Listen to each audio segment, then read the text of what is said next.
ஆதாம் ஏவாளிலிருந்து தான் மனிதர்கள் தோன்றினார்கள் அப்படின்னு எவ்வளோ பேர் நம்புறீங்க? நான் ஆதாம் ஏவாளை ஏற்றுக்கொண்ட ஒருத்தர் இருக்கேன். சரி, குரங்குக்கே போனோம்னாலும் வச்சுப்போமே. இப்போ நானும் டார்வின் தத்துவத்தை ஒத்துக்கிறேன்னு வச்சுக்கினேன். குரங்குல என்னடா நாடார் குரங்கு, செட்டியார் குரங்கு, பல்லர் குரங்கு, பறையர் குரங்கு, தேவர் குரங்கு, பார்ப்பன குரங்கு இப்படி இருக்குமா? குரங்குல எப்படி சாதி வந்துருக்கு? குரங்கு பரிணாம வளர்ச்சி அடையும் போது சாதியும் சேர்ந்து எப்படா வந்துச்சு?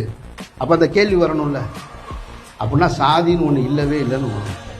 சரி, ஆதாமும் ஏவாள் தான் இந்த பூமி பந்தை உருவாக்குனாங்க, அவங்க தான் முதல் மனிதர்கள்னா ஆதாமும் ஏவாளும் முதலியாராக பிறந்திருப்பாங்க. யோசிக்கணுமா இல்லையா? அவங்க என்ன சைவ பிள்ளைமாராக இருந்திருப்பாங்க? ஐயராக இருந்திருப்பாங்களா, ஐயங்காராக இருந்திருப்பாங்களா, முஸ்லீமாக இருந்திருப்பாங்களா, கிறிஸ்தவராக இருந்திருப்பாங்களா, கிறிஸ்தவ நாடாராக இருந்திருப்பாங்களா, இல்லை தலித் கிறிஸ்தவராக இருந்திருப்பாங்களா?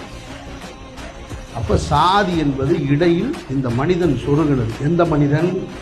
அவன் தான் அந்த ஆரியன், அந்த சனாதன தர்மம். அவன்